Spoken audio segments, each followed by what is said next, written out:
The invitation arrived on a Tuesday morning, cream-colored paper with gold embossed lettering that caught the sunlight streaming through my apartment window. Colonel Marcus Garcia cordially invites you to celebrate his promotion to Brigadier General. My hands trembled slightly as I read those words, not from excitement, but from a familiar ache that had lived in my chest for 32 years. I'd love to know which corner of the globe you're watching from, and if this story speaks to you, make sure to subscribe. Tomorrow's video is one you absolutely can't miss. My name is Sofia Garcia, and this is the story of how I learned that sometimes the people who should see you most clearly are the ones who choose to look right through you. Growing up in San Antonio, Texas, our house on Riverside Drive looked picture-perfect from the outside. White picket fence, manicured lawn, American flag hanging proudly from the front porch. But inside those walls lived a family governed by invisible rules that no one had ever explained to me, yet everyone seemed to understand except for one person: me. My father, Colonel Rafael Garcia, had served 3 tours in Iraq before retiring to become a military contractor. His study was lined with commendations, photographs of him shaking hands with generals, and a Purple Heart displayed in a mahogany case. Every morning at exactly 0600 hours, he would emerge from that study in his pressed khakis and polo shirt, ready to inspect our family the same way he once inspected his troops. My mother, Carmen Garcia, had been an Army intelligence analyst before she married my father. She possessed this uncanny ability to read people's emotions from across a room, to anticipate needs before they were spoken, to diffuse tension with a perfectly timed smile. Yet somehow, when it came to her own daughter, that remarkable intuition seemed to malfunction. Marcus was born on December 15, 1985. I followed on March 3, 1988. But you'd think decades separated us instead of just over 2 years. From the moment Marcus could walk, he marched in perfect formation. From the moment he could speak, his words carried the crisp authority that made adults stop and listen. He excelled at everything he touched: Little League Baseball, where he pitched 3 no-hitters; Student Council, where he served as president for 4 consecutive years; ROTC, where he earned every possible distinction. I was different. I spent recess periods in the library, reading about ancient civilizations and writing short stories in marble composition notebooks. I preferred chess to softball, debate team to cheerleading, quiet observation to commanding attention.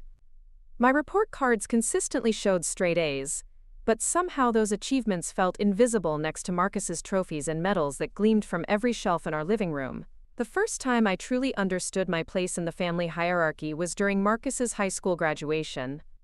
I was 15, awkward in my best dress, watching from the 3rd row as my brother delivered the valedictorian speech. His words were eloquent, inspiring, delivered with the confidence of someone who had never doubted his own worth. When he finished, the auditorium erupted in applause. My parents stood, clapping with tears streaming down their faces. "That's my son," my father announced proudly to the strangers sitting nearby. "Future West Point cadet, born leader." I remember thinking, what am I? But I never asked the question aloud. After the ceremony, our extended family gathered at our house for a celebration. Aunts, uncles, and cousins filled our backyard, all wanting to congratulate the golden boy. I helped my mother serve food, carry drinks, clean up spilled punch from the patio table. For 3 hours, I moved through that party like a ghost, present but unnoticed, helpful but uncredited. Later that evening, as I loaded the dishwasher, my Aunt Rosa approached me. "Sofia, mija, how are your grades this year?" "I'm ranked 2nd in my class," I replied, hoping someone might finally acknowledge my academic achievements. She smiled absently while scanning the room for Marcus. "That's nice, dear. Have you seen your brother? I want to ask him about his plans for West Point." That night, I lay in bed, staring at the ceiling, trying to understand why excellence in my hands felt weightless while mediocrity in Marcus's became gold. I didn't hate my brother. How could I hate someone who had never intentionally wronged me? But I began to understand that in our family there was only room for 1 star, and that position had been claimed long before I was old enough to compete. The pattern continued through high school. When I won the state championship in academic decathlon, the celebration lasted exactly 1 dinner conversation. When Marcus made varsity football as a sophomore, we had a party that lasted an entire weekend. When I received a full scholarship to Stanford University, my parents expressed pride, but it was the quiet, reserved kind, reserved for expected achievements. When Marcus got accepted to West Point, my father called every person in his contact list to share the news. At Stanford, I studied international relations and military history, partially because I genuinely loved the subjects, but also because some part of me hoped that understanding warfare and strategy might finally earn me a seat at my family's table. I graduated summa cum laude, completed my master's degree in strategic studies, and was accepted into a doctoral program in international security. During those college years, I discovered something important about myself. Away from my family's dynamics, I wasn't the quiet, invisible girl who lived in her brother's shadow. I was articulate, insightful, capable of leading study groups and research projects.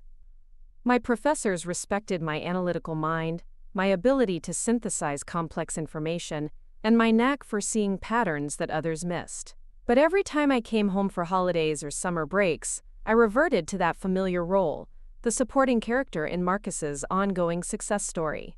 He would arrive in his crisp cadet uniform, regaling everyone with stories from West Point, and I would find myself once again serving drinks and nodding appreciatively at his achievements. The summer before my senior year at Stanford, something shifted. Marcus had just completed his first assignment as a second lieutenant, and our parents threw another celebration. This time, however, I decided to speak up during the toasts. "I'd like to say something," I announced, standing with my glass of wine. The conversation quieted, all eyes turning toward me with surprise. I want to congratulate Marcus on his assignment, of course, but I also wanted to share that I've been accepted to write my dissertation on military intelligence reform, and I'll be working with some of the top minds in defense strategy. The silence that followed lasted exactly 4 seconds. Then my father raised his glass toward Marcus and said, "To Lieutenant Garcia, carrying on the family tradition." Everyone toasted. My achievement vanished like morning mist. Joyal. That night, I made a decision that would change everything. I wasn't going to wait for my family to see me anymore. I was going to create my own path, one that didn't require their approval or recognition. I was going to prove that Sofia Garcia wasn't just Marcus Garcia's little sister. She was someone worth knowing in her own right. I had no idea that this decision would lead me into the heart of American intelligence operations, through classified missions that would never make headlines, toward a confrontation with my family that would finally force them to see who I really was. I didn't know that the quiet girl who served drinks at her brother's parties would one day hold security clearances that Marcus could never imagine, or that the invisible daughter would become someone that Pentagon officials would stand to salute. All I knew was that I was tired of being a footnote in someone else's story. It was time to write my own. After completing my doctorate at Stanford, I faced a crossroads that would define the rest of my life. 3 paths stretched before me. Accept the prestigious teaching position at Georgetown University that my professors had arranged, join a Washington think tank focused on national security policy, or take the unconventional route that had been quietly offered to me by Dr. Elizabeth Hawthorne, my dissertation advisor. Dr. Hawthorne had served as a CIA analyst for 15 years before transitioning to academia. During our final meeting in her cramped office overlooking the campus quad, she leaned back in her leather chair and studied me with those sharp gray eyes that seemed to read classified documents in people's souls. "Sophia, you have something rare," she said, pulling out a manila folder I'd never seen before. "Most brilliant students understand theory. You understand people. You see connections where others see coincidences. That's not something you learn from textbooks." She slid the folder across her desk. Inside was a single business card with an address in Langley, Virginia, and a phone number. No name, no title, just coordinates to a future I hadn't imagined. "The Central Intelligence Agency has a program for exceptional graduate students with your specific skill set. It's not the flashy field operative work you see in movies. It's deep analytical work, connecting dots that others can't even see. You'd be working on cases that shape international policy, but your name would never appear in newspapers." I stared at the card, understanding immediately that this represented everything my family had never valued about me.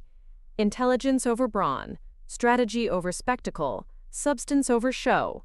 "Think about it," Dr. Hawthorne continued. "But don't think too long. Some opportunities only knock once." That evening, I called my parents to share the news about all 3 opportunities. My mother listened politely as I explained the Georgetown position, the think tank offer, and finally, with careful vagueness, the government intelligence opportunity. Government work sounds stable, she said in the non-committal tone she used when discussing my achievements. Marcus just called, by the way. He's been selected for the Army's Command and General Staff College, youngest officer in his class to qualify. The conversation continued for another 20 minutes, all focused on Marcus's latest accomplishment. When I hung up, I realized my decision had been made for me. I wasn't going to choose the path that would make my family proud. I was going to choose the path that would make me proud. The CIA recruitment process was unlike anything I'd experienced. Multiple psychological evaluations, extensive background checks, polygraph tests that probed every corner of my past. The questions weren't just about my qualifications. They were about my motivations, my loyalties, my ability to maintain secrets, even from those closest to me. During one particularly intense interview session, Agent Patricia Vance, a woman in her 50s with silver hair and penetrating blue eyes, asked me a question that caught me off guard. "Sophia, you come from a military family. Your father is a respected contractor. Your brother is a rising star in the Army. Why intelligence? Why not follow the family tradition?" I considered giving the diplomatic answer, the one that would sound good in my file. Instead, I chose honesty. A lot of love and effort went into bringing this story to life. If you're enjoying it, we'd be so grateful if you'd subscribe to our channel. Now, back to where we left off.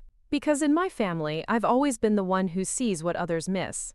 I notice details, patterns, inconsistencies. But those skills have never been valued because they don't come with ribbons or ceremonies. I want to use those abilities somewhere they matter.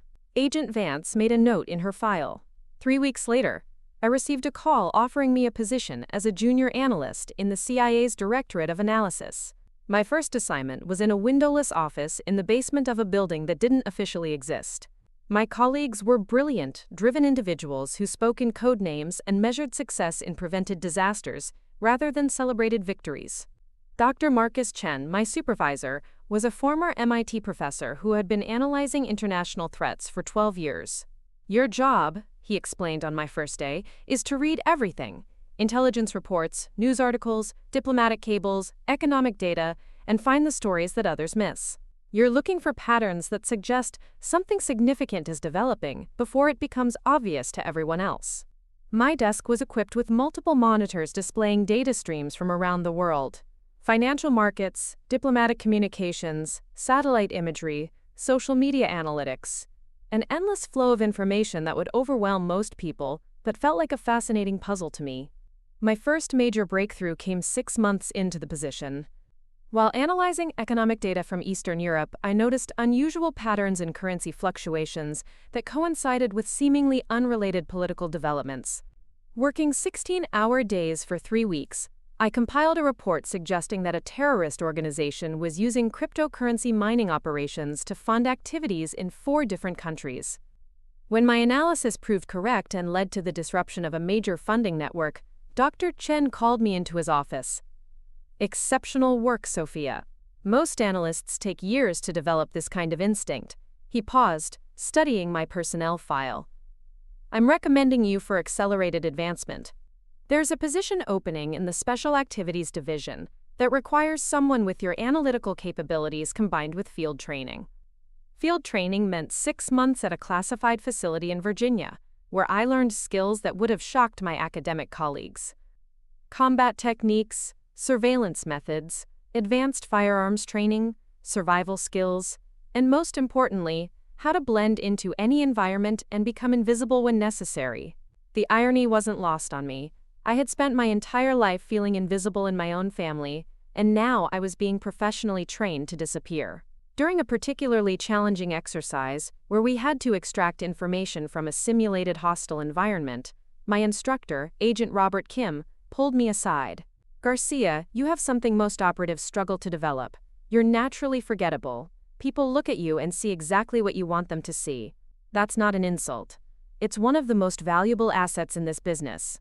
After completing field training, I was assigned to a joint task force focused on international arms trafficking. My role was to analyze communication patterns, financial transactions, and behavioral data to identify key players in networks that spanned multiple continents. The work was exhilarating and exhausting. I spent days buried in data, identifying connections that led to operations I would never hear about in the news. My successes were measured in threats neutralized, not accolades received.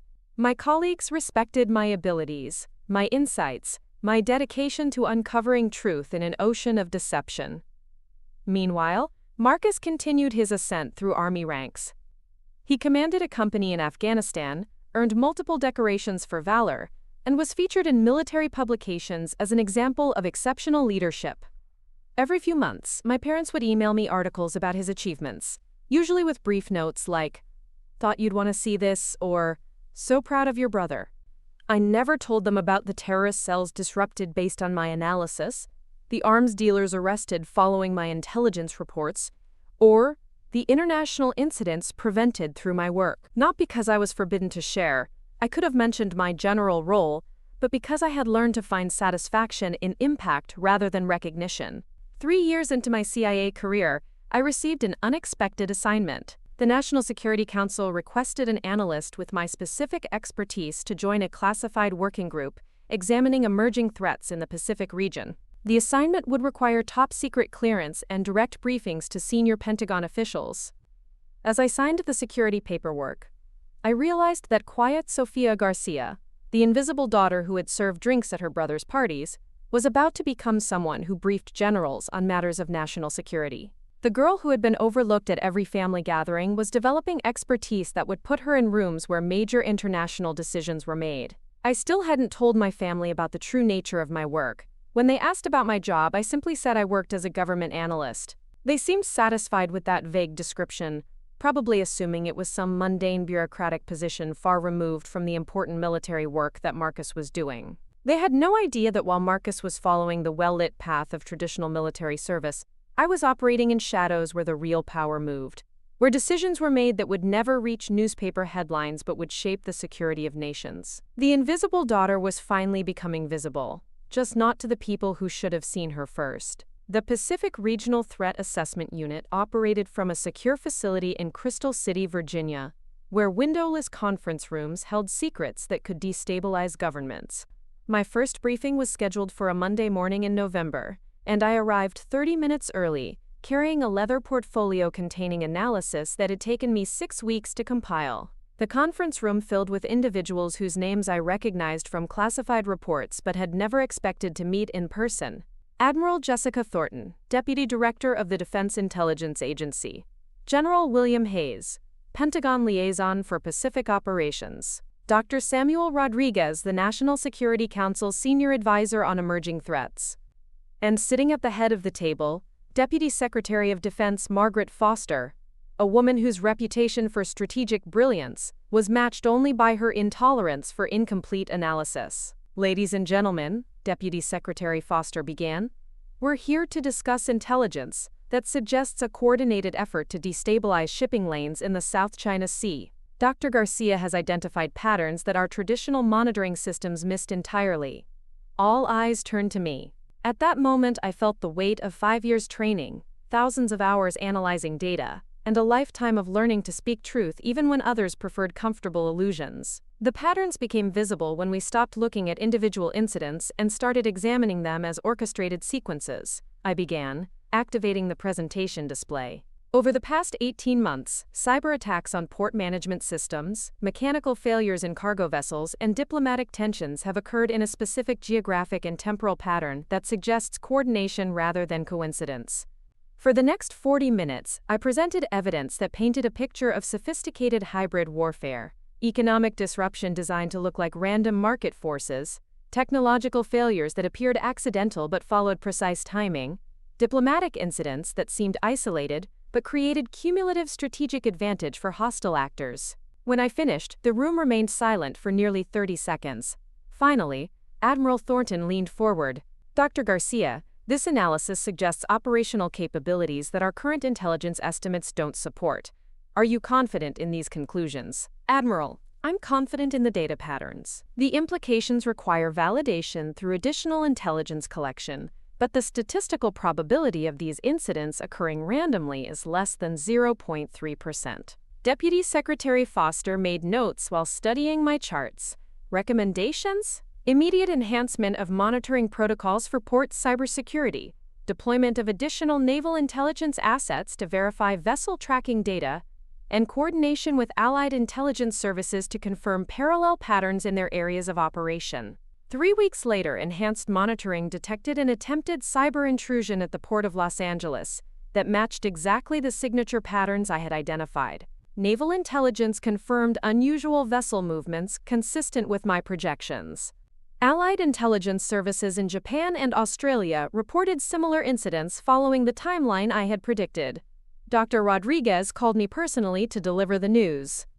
Sophia, your analysis prevented what could have been a coordinated attack on multiple shipping choke points simultaneously. We're talking about potential economic damage in the hundreds of billions, not to mention the geopolitical implications. The success led to my assignment as senior analyst for the Joint Maritime Security Intelligence Task Force, a position that required me to brief Pentagon leadership monthly and provide analysis directly to the National Security Council when maritime threats reached critical thresholds. My security clearance was upgraded to sensitive compartmented information access, which meant I now possessed knowledge about operations and capabilities that fewer than 3,000 people in the entire U.S. government were authorized to know. The irony struck me constantly.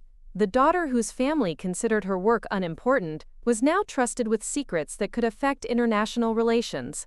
Meanwhile, Marcus was promoted to major and assigned to the Pentagon as a staff officer in Army operations.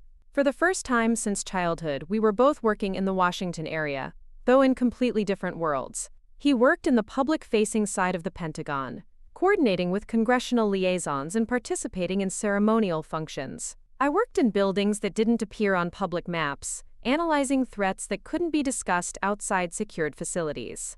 During this period, our paths almost crossed several times.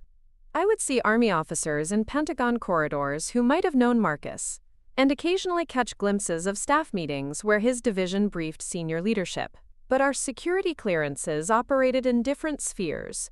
His focused on conventional military operations, mine on intelligence activities that remained compartmentalized even within the defense establishment. The closest we came to an intersection occurred during a joint briefing on emerging Pacific threats. I was presenting maritime intelligence analysis to a mixed audience of military and intelligence personnel when I noticed Major Marcus Garcia listed among the attendees from Army operations. My heart rate increased as I scanned the faces in the audience, but he wasn't present, apparently substituted by another officer at the last minute. After the briefing, Colonel Janet Martinez from Army Intelligence approached me. Dr. Garcia, excellent presentation. Are you related to Major Marcus Garcia in operations? The surnames and ages would suggest siblings. Yes, he's my brother, I replied carefully. Interesting. He's developed quite a reputation as a rising star in strategic planning. Runs in the family, apparently. I smiled without commenting further. Colonel Martinez had no way of knowing that Marcus's rising star trajectory in conventional military planning operated at a completely different level from the classified strategic analysis that shaped national security policy. She had no way of knowing that while Marcus briefed colonels about troop deployments, I briefed generals about threats that could destabilize entire regions. The separation between our professional worlds reflected the pattern that had defined our entire relationship. Marcus operated in the spotlight, receiving recognition for achievements that were visible and measurable. I operated in the shadows, making contributions that were classified and could never be publicly acknowledged. Yet for the first time in my life, I wasn't bothered by this dynamic. I had found my element, a place where being overlooked was actually an asset, where anonymity provided power, where influence mattered more than recognition. My work began expanding beyond maritime threats. The success of the South China Sea analysis led to requests for similar pattern recognition studies on everything from international arms trafficking to economic warfare indicators. Each assignment brought me deeper into the intelligence community's most sensitive operations. Dr. Helen Crawford, the CIA's Deputy Director for Analysis, summoned me for a career development meeting that would change everything. Sophia, you've proven exceptional capability in connecting disparate intelligence streams to identify emerging threats. We're creating a new position, Senior Strategic Analyst for Cross-Domain Threat Assessment. You would coordinate analysis across multiple intelligence agencies, brief cabinet-level officials regularly, and lead the team responsible for providing the President's daily brief sections on emerging global threats. The position would make me one of the youngest senior analysts in CIA history, with access to intelligence from every major U.S. collection platform and regular direct communication with the highest levels of government. There's one additional element, Dr. Crawford continued. This position requires occasional coordination with senior military leadership on threat assessments that cross intelligence and operational boundaries. You'd be working directly with Joint Chiefs Staff, regional combatant commanders, and Pentagon strategic planning offices. I accepted immediately, understanding that this assignment would eventually bring me into the same professional sphere as Marcus, not as his little sister seeking recognition, but as a senior intelligence official whose analysis would inform the very decisions that officers like him would implement. The invisible daughter was about to become one of the most influential voices in American national security, operating at levels of classification and authority that her family couldn't even imagine existed. And still, when I called home that month, the conversation focused entirely on Marcus's latest fitness report and his selection for advanced military education. My parents had no idea that their quiet daughter now held security clearances that would allow her to walk into any Pentagon office and command attention from the most senior officials in American defense. They were about to find out, though they would never understand how it happened or why they had missed seeing it develop right under their noses. The phone call that would shatter my carefully constructed professional world came at 3:47 a.m. on a Tuesday in February. I was at my secure home office in Arlington, reviewing classified assessments for the President's daily brief, when my encrypted communication device displayed an urgent priority message from the CIA Operations Center. Dr. Garcia, this is the watch officer. We need you at headquarters immediately. There's been a significant development in the Sahara operation. The Sahara operation was my most sensitive assignment, a year-long analysis of weapons trafficking networks operating across North Africa.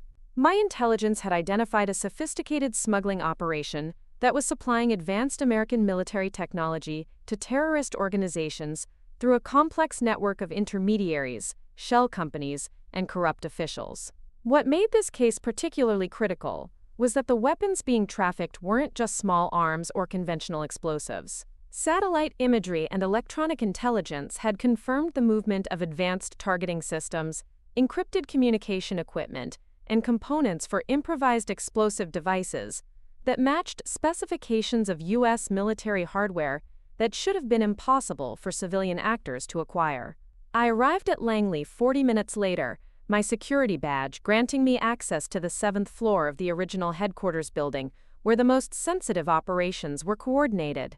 Deputy Director Crawford was waiting in the secure conference room, along with Agent Sarah Thompson from the Counterterrorism Center and Colonel David Park from the Defense Intelligence Agency. Sophia, we have a problem, Deputy Director Crawford began without preamble. Moroccan authorities conducted raids based on your intelligence analysis.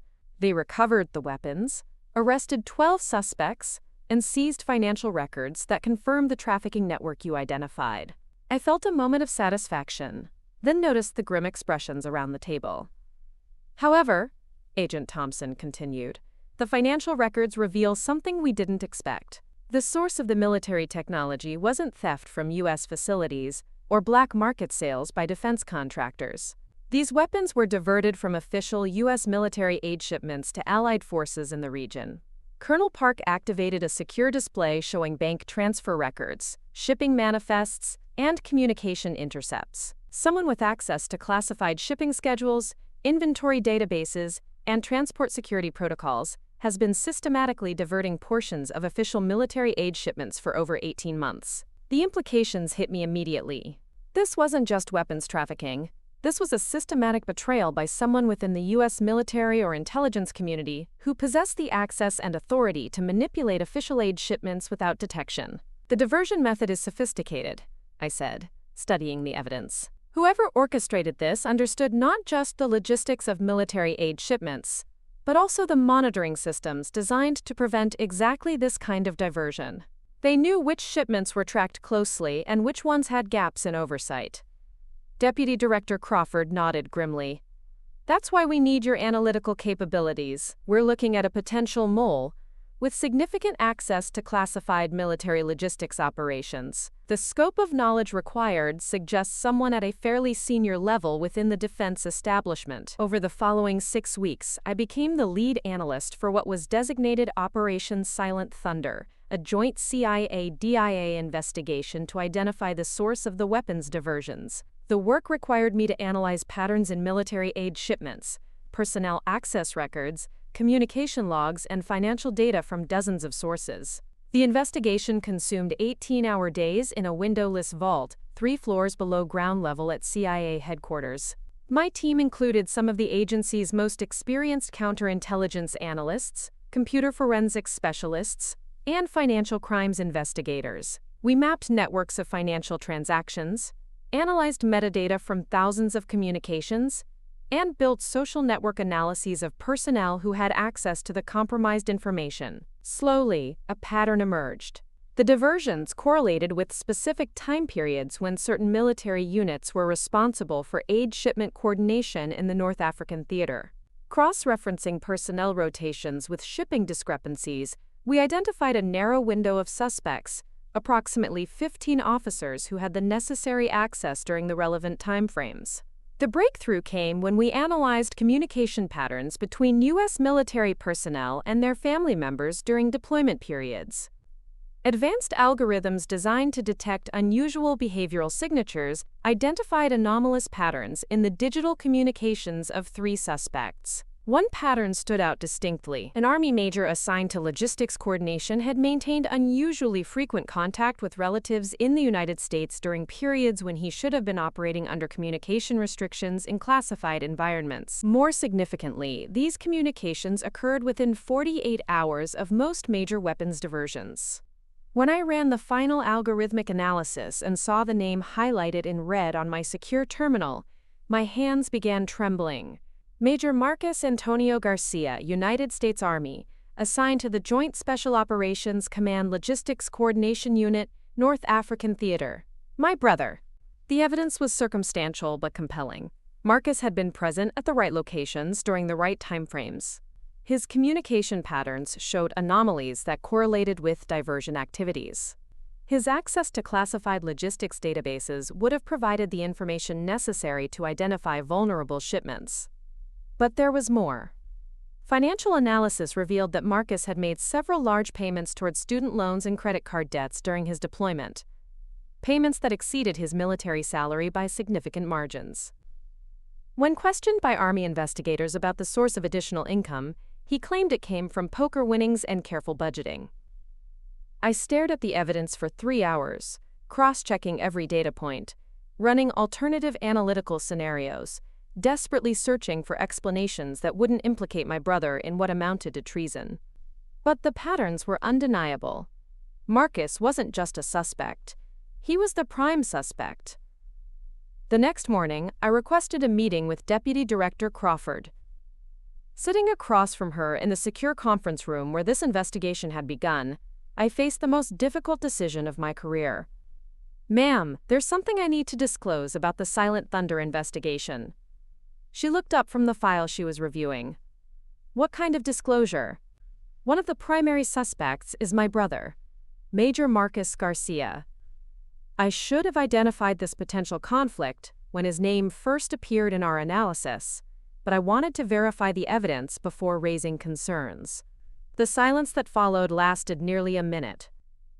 Deputy Director Crawford closed the file and studied me with the expression I'd seen her use when evaluating the credibility of foreign intelligence sources. "Sophia, this puts us in an extremely difficult position. You're the lead analyst on this investigation, and your personal relationship with a suspect compromises the integrity of our findings." "I understand, ma'am. I'm prepared to recuse myself from the investigation and submit to whatever review process is appropriate." "That's not the only issue," she continued. "The evidence you've compiled against your brother is strong enough to warrant formal charges. If we proceed with prosecution, you'll likely be called as a witness. Your career in intelligence could be over. Testifying against a family member in a high-profile treason case doesn't leave much room for maintaining cover or returning to covert operations. I had spent years building expertise that made me valuable to the intelligence community. I held security clearances that had taken years to obtain. I had access to operations and sources that represented millions of dollars in intelligence investments. Walking away from all of that to testify against my brother would effectively end everything I had worked to build. But sitting in that conference room, I realized that my entire career had been built on a foundation of seeking truth, even when it was uncomfortable, even when it challenged assumptions, even when it required standing alone against popular narratives. Ma'am, my personal relationship with the suspect doesn't change the evidence.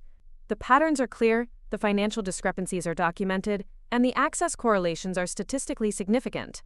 If we don't pursue this investigation because of my family connection, we're allowing personal considerations to override national security. Deputy Director Crawford made notes while considering my statement. Sophia, I want you to understand what you're choosing. If we proceed, your brother will face court-martial for treason. Your family will know that you provided the analysis that led to his prosecution. Your career in covert intelligence will be finished. You'll be too well known to return to classified operations. I understand the consequences, ma'am. But I also understand that 12 people died in terrorist attacks using weapons that were diverted through the network we've identified. If my brother is responsible for providing those weapons to terrorist organizations, then he needs to face justice regardless of our family relationship. She nodded slowly. Very well. I'm removing you as lead analyst effective immediately, but I want you to prepare a comprehensive briefing of all evidence for the prosecution team. You'll likely be subpoenaed as a witness when this goes to trial. 2 days later, FBI agents arrested Marcus at his apartment in Alexandria, Virginia. The charges included conspiracy to provide material support to terrorist organizations, theft of government property, and violation of the Espionage Act. The arrest made national news. A rising Army officer accused of selling weapons to terrorists represented exactly the kind of betrayal that captured public attention. When my parents called that evening, my father's voice carried a tone I'd never heard before, a mixture of rage, confusion, and something that might have been fear. Sophia, they arrested Marcus. They're saying he sold weapons to terrorists. This is impossible. He would never do something like this. I stood in my kitchen, holding the phone with hands that felt disconnected from my body. Dad, I know this is difficult to process. You work for the government, he continued. You must know people who can help us understand what's happening. Can you find out who's really responsible for this? The irony was suffocating. My father was asking me to use my government connections to help prove Marcus's innocence, not knowing that I was the analyst whose work had provided the evidence for his arrest. Dad, I can't get involved in Marcus's case. There are rules about conflicts of interest in government work. Rules? His voice rose. Your brother is being falsely accused of treason and you're worried about rules? That night, I sat alone in my apartment, surrounded by commendations and security certificates that suddenly felt meaningless. I had spent years proving that I was worthy of recognition, that my contributions mattered, that I could excel in ways my family had never acknowledged. Now I faced the possibility that my greatest professional achievement, identifying a terrorist weapons supply network, would destroy my family and end my career. The invisible daughter who had always been overlooked was about to become the most visible person in a scandal that would define how her family saw her forever. But for the first time in my life, I wasn't concerned about my family's opinion. I had chosen truth over loyalty, justice over comfort, and professional integrity over personal relationships. Whether my family understood those choices or forgave them was no longer the measure of my worth. The breaking point had arrived, and I had chosen to break in the direction of principle rather than family approval. Everything that came next would flow from that decision. The military courthouse at Fort Belvoir buzzed with an energy I'd never experienced during my years in classified briefing rooms. Media trucks lined the parking area. Reporters clutched notebooks while speaking rapidly into cameras, and security personnel checked credentials with the methodical precision of people protecting state secrets in public view. I walked through the courthouse entrance wearing a charcoal gray suit that felt like armor I'd never wanted to put on. For 8 years, my professional identity had been built on anonymity, on being the invisible analyst whose work influenced major decisions without ever stepping into public view. Now I was about to testify in the most high-profile military treason case in decades, and my cover as an ordinary government worker was about to be permanently destroyed. Marcus sat at the defense table wearing his dress blue uniform, chest displaying ribbons that represented the same military values he was accused of betraying. When our eyes met briefly, I saw something I'd never seen in my brother's face before. Genuine fear mixed with a confusion that suggested he still couldn't believe his carefully constructed world was collapsing around him. My parents occupied seats in the second row, my father's face set in the same rigid expression he'd worn during my childhood when disciplining us for breaking household rules. My mother kept her hands folded in her lap, but I could see the slight tremor that betrayed how much effort it was taking her to maintain composure. Neither of them looked at me as I was sworn in as a witness for the prosecution. "Dr. Garcia," began Captain Jennifer Walsh, the lead prosecutor, "please state your occupation and relevant credentials for the court." This was the moment I had dreaded for months. "I am Dr. Sofia Elena Garcia, Senior Strategic Analyst for Cross-Domain Threat Assessment with the Central Intelligence Agency. I hold a top-secret clearance with sensitive compartmented information access, and I specialize in pattern analysis of international security threats." The murmur that rippled through the courtroom was audible. My parents' expressions shifted from confusion to shock as they processed what they'd just heard. For the first time in my life, I had their complete attention, but under circumstances that made that attention feel like a curse. Captain Walsh continued methodically through my qualifications. My doctoral dissertation on military intelligence reform, my role in identifying the South China Sea shipping disruption network, my assignment to brief senior Pentagon officials on emerging threats. Each credential felt like another nail being driven into the coffin of my relationship with my family. "Dr. Garcia, please describe for the court how the defendant came to your attention during the Operation Silent Thunder investigation." I had rehearsed this testimony dozens of times, but speaking the words in open court, with Marcus sitting 20 feet away, felt entirely different from practice sessions in sterile government conference rooms. The investigation utilized algorithmic analysis to identify anomalous patterns in communication data, financial transactions, and personnel access records. The defendant's digital signature emerged as a statistical outlier in multiple categories that correlated with documented weapons diversions. "Can you explain what you mean by digital signature for the court?" Every individual's digital activities create unique patterns, timing of communications, frequency of financial transactions, geographic movement patterns, access to classified systems. When analyzed collectively, these patterns create a distinctive profile. During the investigation period, Major Garcia's digital signature showed anomalies that correlated statistically with weapons diversion activities. Captain Walsh activated a courtroom display showing the analytical charts I had prepared. Red lines connected dates, locations, and financial transactions in a web that painted a clear picture of systematic betrayal. Each data point represented hours of analysis, late nights in classified facilities, and the gradual realization that my own brother was the person I was hunting. "Dr. Garcia, what was the statistical probability that the anomalies in Major Garcia's digital signature could have occurred through coincidence?" "Less than 0.02%. The correlation between his communication patterns, financial activities, and known diversion events was statistically significant beyond any reasonable margin of error." The defense attorney, Colonel Michael Thompson, rose for cross-examination with the aggressive posture of someone preparing to attack not just my testimony, but my credibility as both an analyst and a sister. "Dr. Garcia, isn't it true that you have personal motivations for targeting my client that have nothing to do with evidence or national security?" I had expected this line of attack. "Colonel, could you be more specific about what personal motivations you're suggesting? Isn't it true that you have spent your entire career competing with your brother for family recognition, and that this investigation provided you with an opportunity to destroy his reputation while elevating your own?" The question hit exactly where it was intended to hurt. In the gallery behind me, I could feel my parents processing this suggestion, wondering if their quiet daughter had finally found a way to eliminate the competition that had overshadowed her entire life. "Colonel, my analysis was conducted according to established intelligence protocols and reviewed by multiple senior analysts before any conclusions were drawn. Personal relationships don't alter mathematical correlations in financial data or electronic communications metadata. But you didn't recuse yourself from the investigation when you discovered your brother was a suspect, did you?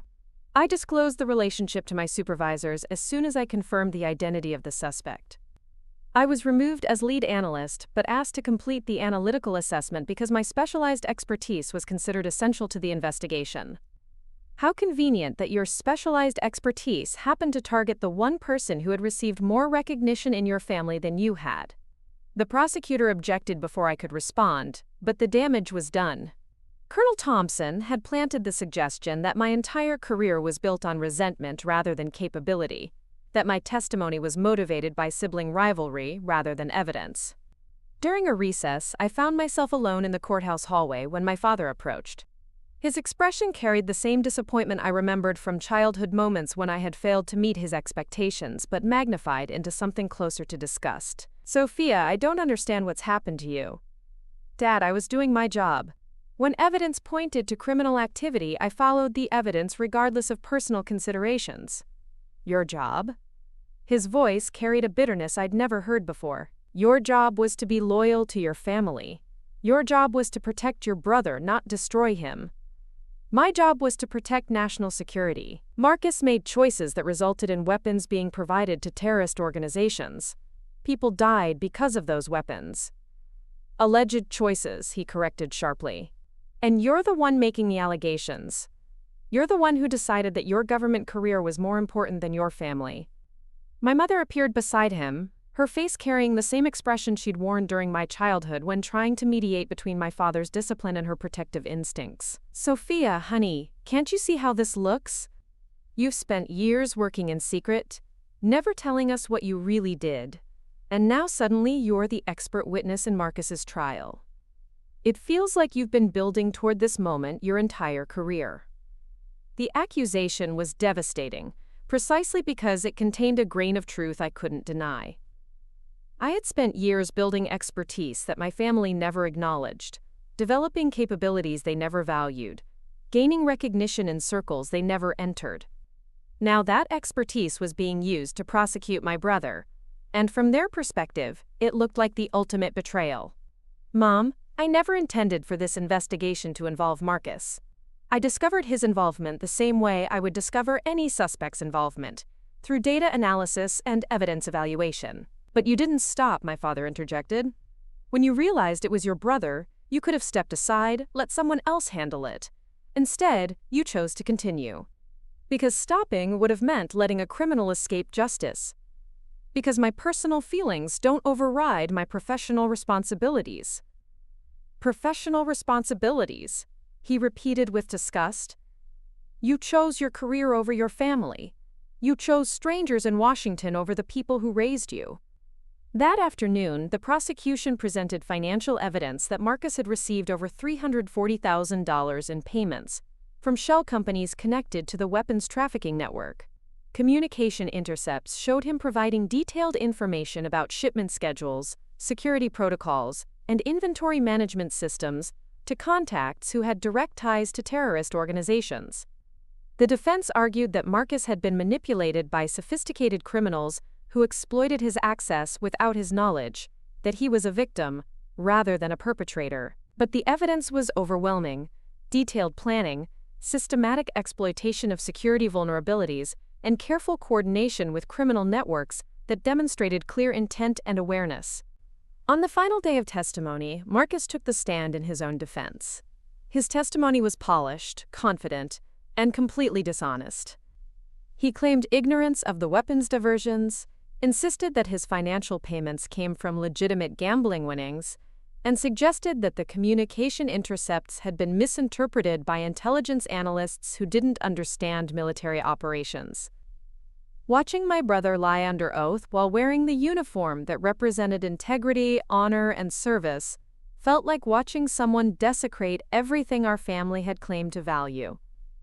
But what hurt more was seeing our parents nod along with his testimony, choosing to believe comfortable lies rather than uncomfortable truths. When the verdict was announced 3 days later, Marcus was found guilty on all charges. The judge sentenced him to 25 years in military prison, reduction in rank to private, and forfeiture of all military benefits.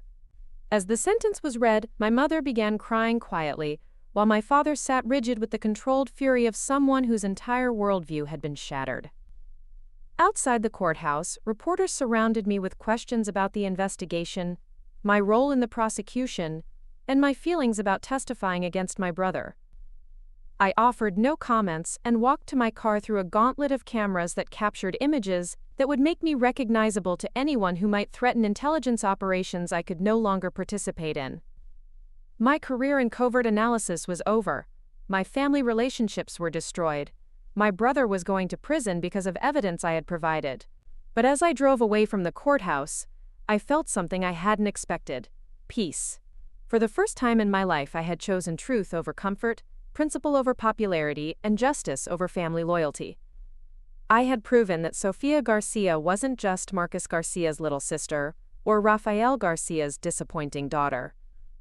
I was someone whose integrity couldn't be compromised by personal relationships, whose commitment to truth couldn't be swayed by family pressure. The invisible daughter had finally become visible, just not in the way anyone had expected. And while the cost was higher than I could have imagined, the foundation I'd built was strong enough to support whatever came next. 6 months after Marcus's conviction, I sat in my new office at the National Security Agency in Fort Meade, Maryland, staring at a letter that had arrived through official channels but felt deeply personal. The NSA had offered me a position as Senior Director of Threat Analysis Integration, a role that would allow me to continue my intelligence work despite my public exposure during the trial. The letter was from General Patricia Williams, the first female director of the NSA, and it contained an unexpected invitation. Dr. Garcia, your testimony in the Garcia court-martial demonstrated exactly the kind of analytical integrity and moral courage that our intelligence community needs in senior leadership positions. I would like to discuss with you a new initiative that requires someone with your unique combination of technical expertise and proven ethical standards. The meeting was scheduled for the following Tuesday in General Williams's secure conference room, a space where decisions were made that affected global security operations. When I arrived, I found not only General Williams but also Admiral Rebecca Chen from the Defense Intelligence Agency and Dr. Michael Harrison, the Deputy Director of the CIA's Science and Technology Directorate. Sophia, General Williams began, we've been watching your career progression for several years, even before the Silent Thunder investigation. Your analytical methodologies have influenced how we approach threat assessment across multiple agencies. The South China Sea shipping analysis alone prevented what could have been catastrophic economic warfare. Admiral Chen leaned forward. What impressed us most wasn't just your technical capabilities, but your response when the investigation implicated your brother. Lesser analysts might have found ways to minimize evidence or recuse themselves quietly. You chose professional integrity over personal comfort. Dr. Harrison activated a secure presentation display. We're creating a new interagency unit focused on emerging threats that cross traditional intelligence boundaries: cyber warfare that affects physical infrastructure, economic attacks that mask military operations, technological espionage that threatens both commercial and defense interests. The presentation outlined a comprehensive program called the Integrated Threat Assessment Directorate, designed to coordinate analysis across all major intelligence agencies and provide strategic guidance directly to the National Security Council and the President. We want you to lead this directorate, General Williams continued. The position would make you the senior intelligence official responsible for identifying and assessing threats that don't fit neatly into traditional categories.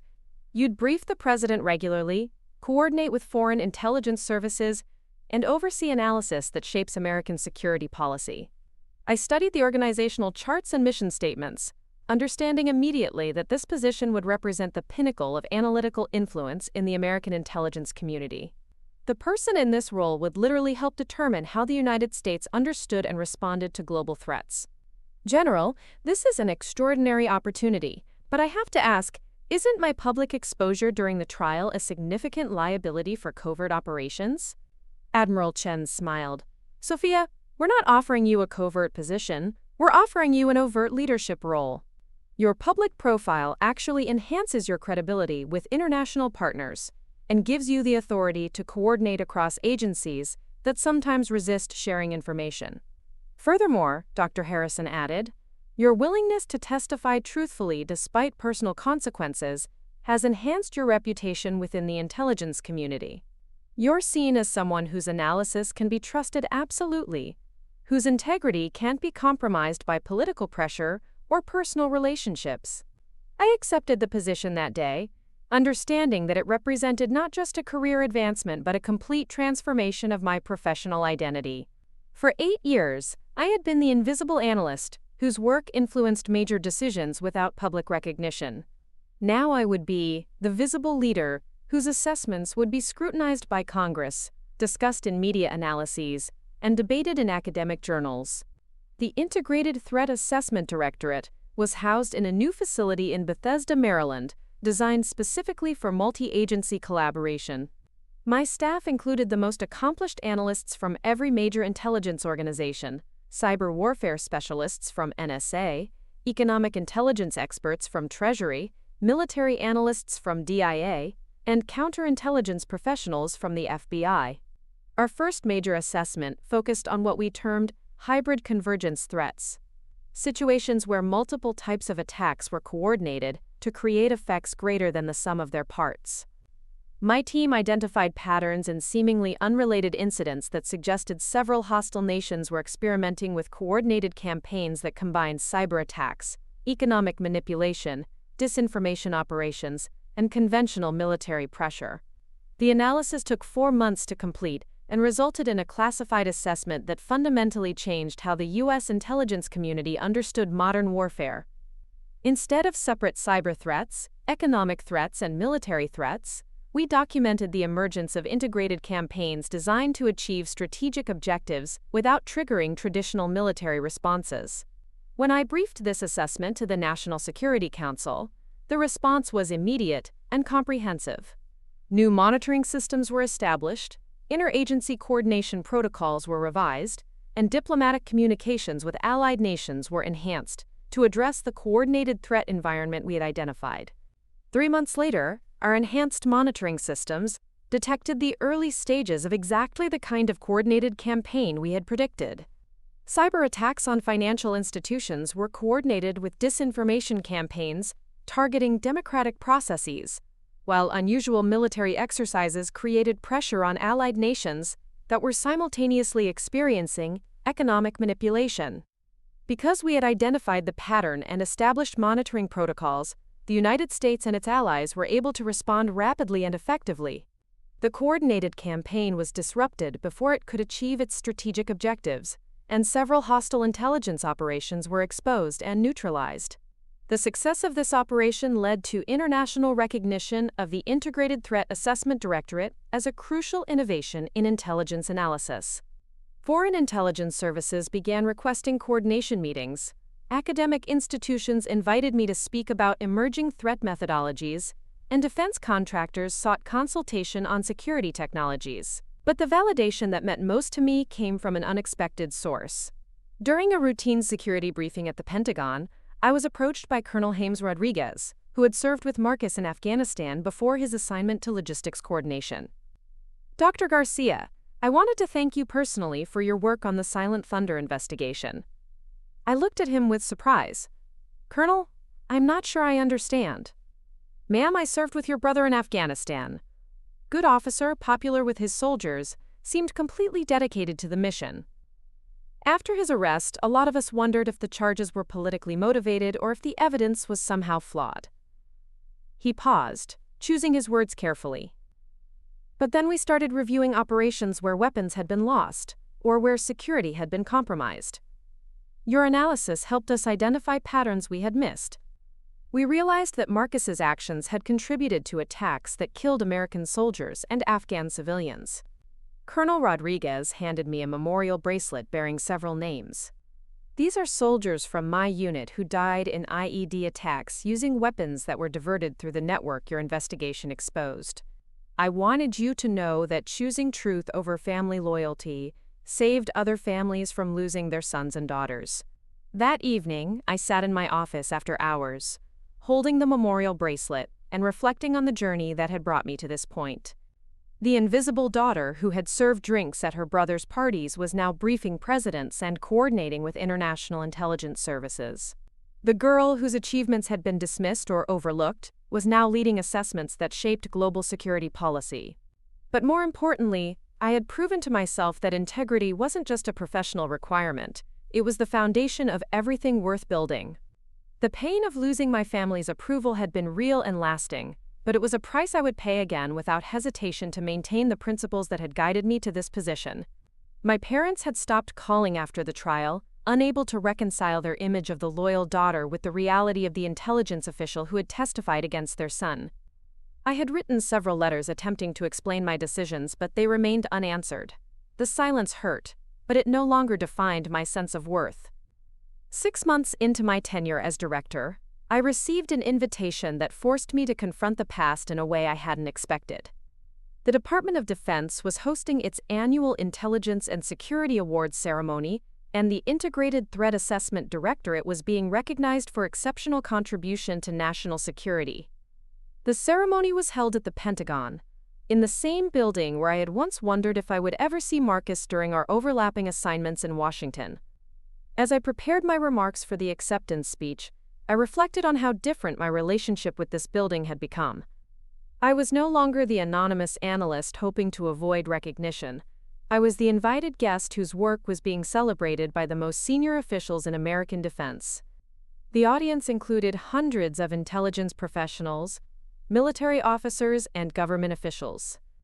As I walked to the podium to accept the award, I noticed several familiar faces from my years in the intelligence community. Colleagues who had supported my work, supervisors who had recognized my potential, and subordinates who had contributed to our collective successes. The Integrated Threat Assessment Directorate represents a fundamental evolution in how America understands and responds to modern security challenges. I began my remarks. Our success reflects not just analytical innovation, but the principle that truth must guide policy regardless of political convenience or personal comfort. As I concluded my speech and returned to my seat, I noticed movement in the back of the auditorium. A small group of older attendees was making their way toward the exit, and for a moment, I thought I recognized two figures among them: my parents. After the ceremony, I found them waiting in the Pentagon's central courtyard, looking uncertain and somewhat overwhelmed by the security procedures and formal atmosphere. My mother wore the same expression she'd had during my childhood, when trying to navigate social situations that made her uncomfortable. My father stood with the rigid posture he maintained when unsure how to proceed. "Sophia," my mother said quietly as I approached. "We saw the ceremony announcement in the Washington Post. We wanted to see—" She trailed off, unable to complete the thought. My father cleared his throat. "We didn't understand what you did. Your work, your position, the importance of what you were investigating. We thought it was about competition with Marcus." "We've been reading about your directorate," my mother continued, "about the threats you've identified, the attacks you've prevented. We realized that we never really knew who you were or what you were capable of." I felt the familiar ache of wanting their approval, but this time it was tempered by something new: the knowledge that I no longer needed their recognition to validate my worth. "I never wanted to hurt Marcus or the family," I said carefully. "But I couldn't ignore evidence of criminal activity just because it involved someone I loved." My father nodded slowly. "We understand that now. We understand that you were protecting people, preventing attacks, doing something important that we never took the time to comprehend." The conversation continued for another 20 minutes, tentative and careful, but representing the first real communication we'd had since the trial. They couldn't undo the years of dismissing my achievements or the pain of choosing Marcus's lies over my testimony, but they were acknowledging reality in a way that offered the possibility of eventual reconciliation. As they prepared to leave, my mother handed me an envelope. "This is something I wrote after reading about your directorate. I don't know if it's too late to say these things, but I wanted you to have it." That evening, I opened the letter in my apartment, surrounded by commendations and security certificates that now felt meaningful not because they impressed my family, but because they represented work that protected other families from the kind of devastating betrayal we had experienced. The letter was brief but contained the recognition I had sought my entire life. Sophia, I am proud of the woman you have become, the integrity you have maintained, and the courage you have shown. I am sorry it took me so long to see who you really are. The invisible daughter had finally become visible, not through seeking recognition, but through building something worth recognizing. 2 years after establishing the Integrated Threat Assessment Directorate, I received a phone call that would complete the most unexpected transformation of my life. The call came on a Thursday afternoon in October while I was reviewing intelligence assessments in my secure office at Fort Meade. Dr. Garcia, this is General Thomas Mitchell, Chairman of the Joint Chiefs of Staff. I need to speak with you about a matter of considerable importance.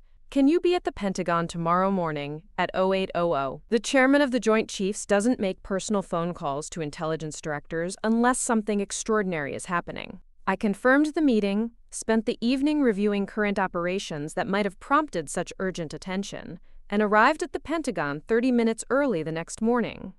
General Mitchell's office occupied a corner of the Pentagon's outer ring, with windows overlooking the Potomac River and walls lined with photographs documenting 40 years of military service. When I entered, I found not only General Mitchell but also Secretary of Defense Robert Hayes and General Maria Santos, the first female Marine Corps Commandant.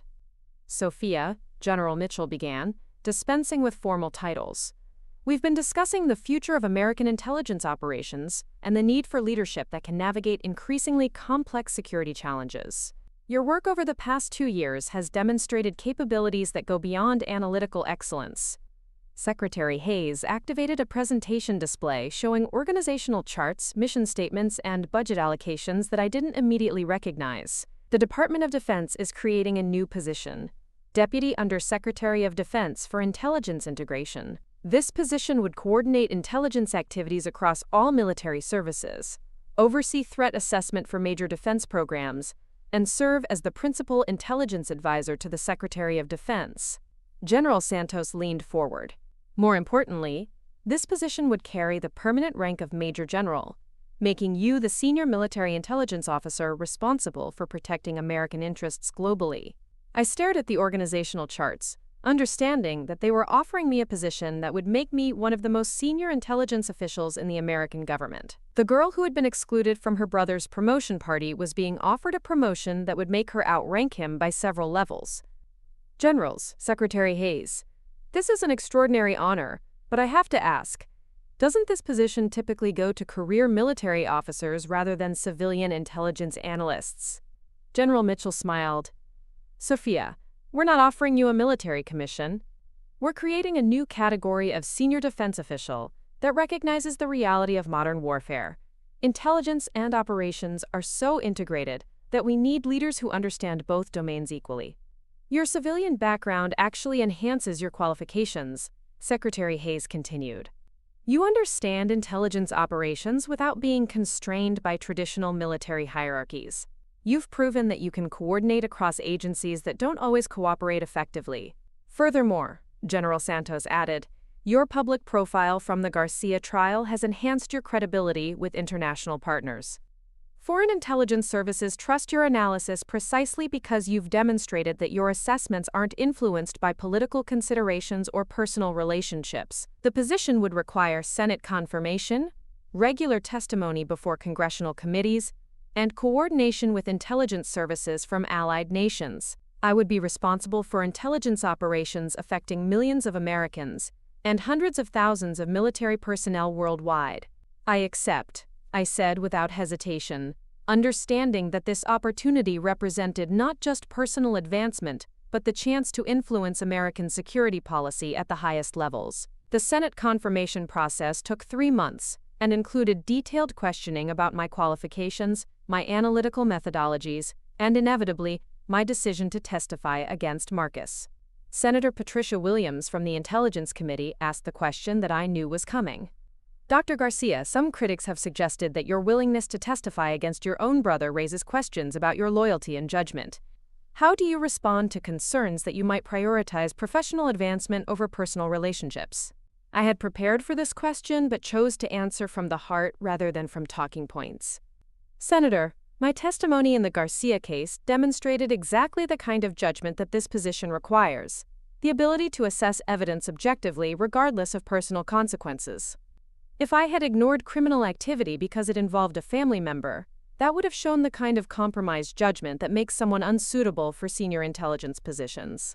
The intelligence community needs leaders who can be trusted to tell the truth even when that truth is uncomfortable, unpopular, or personally costly. My testimony against my brother was painful, but it demonstrated that I will always choose national security over personal comfort. The Senate confirmed my appointment by a vote of 78 to 22, and my swearing-in ceremony was scheduled for the following month at the Pentagon. But before that ceremony could take place, I received a call that forced me to confront the past in a way I had never expected. The call came from Marcus, speaking from the military prison at Fort Leavenworth, Kansas. "Sophia, I know you probably don't want to hear from me, but I need to tell you something before your swearing-in ceremony." His voice carried a weariness I had never heard before, a tone that suggested the confident officer who had dominated our family's attention had been replaced by someone who understood the weight of his choices. "I've had 3 years to think about what I did, about the people who died because of weapons I helped divert, about the family I destroyed through my decisions. I want you to know that I understand now why you testified against me." I listened without interrupting, not sure what response would be appropriate. I was angry for a long time, angry at you, angry at the prosecution, angry at everyone except myself. "But I've been reading about your work, about the threats you've identified, the attacks you've prevented. I realize that you were protecting people like the soldiers I served with, people who trusted me to keep them safe." Marcus paused, and I could hear the background noise of the prison facility. Distant conversations, metal doors closing, the institutional sounds of a life completely different from the military career he had once planned. "I also want you to know that I'm proud of what you've accomplished. I spent our entire childhood thinking I was the one destined for greatness, never realizing that you were building something more important than what I could ever achieve.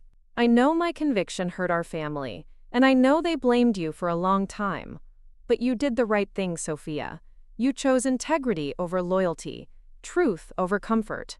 That's who you've always been, even when the rest of us were too blind to see it." The conversation lasted another 20 minutes, during which Marcus apologized not just for his criminal actions, but for the years of dismissing my achievements, for the family dynamics that had made me feel invisible, for the competition that had never been fair, because it was based on different rules for each of us. When I hung up, I realized that Marcus's apology represented something I had never expected to receive: acknowledgement from the person whose shadow I had lived in, that my path had been not just different, but ultimately more meaningful. The swearing-in ceremony took place on a crisp November morning in the Pentagon's Hall of Heroes, surrounded by portraits of Medal of Honor recipients and memorials to Americans who had given their lives in service to their country. Secretary Hayes administered the oath while my parents, several colleagues from the intelligence community, and representatives from allied nations witnessed the moment. "Do you solemnly swear that you will support and defend the Constitution of the United States against all enemies, foreign and domestic, that you will bear true faith and allegiance to the same, and that you will well and faithfully discharge the duties of the office upon which you are about to enter, so help you God?" "I do," I replied, understanding that these words represented not just a professional commitment, but the culmination of a journey that had transformed me from an invisible daughter into one of the most senior intelligence officials in the American government. As Secretary Hayes pinned the insignia of Major General onto my uniform, a uniform I had never expected to wear, but that now represented my authority to coordinate intelligence operations affecting global security, I thought about the invitation that had started this entire journey. Marcus's promotion party, the event I hadn't been invited to attend, the celebration where my absence had made me feel like a footnote in someone else's story. Now I was wearing a rank that surpassed his highest achievements, holding a position that commanded respect from the most senior officials in American defense, leading operations that protected millions of people from threats they would never know existed. But more importantly, I had proven that Sofia Garcia wasn't just Marcus Garcia's little sister, or Rafael Garcia's disappointing daughter. I was someone whose integrity couldn't be compromised, whose judgment could be trusted absolutely, whose commitment to truth had transformed me from an overlooked family member into a leader whose decisions affected international security. After the ceremony, my parents approached with expressions I had never seen before. Not just pride, but something closer to awe.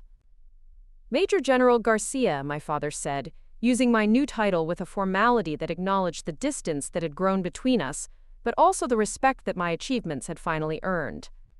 "We wanted you to know," my mother added, "that we understand now what we failed to see for so many years. You were never competing with Marcus. You were building something entirely different, something more important than we had the wisdom to recognize." The ceremony reception included officials from every major intelligence agency, representatives from allied nations, and congressional leaders who had confirmed my appointment.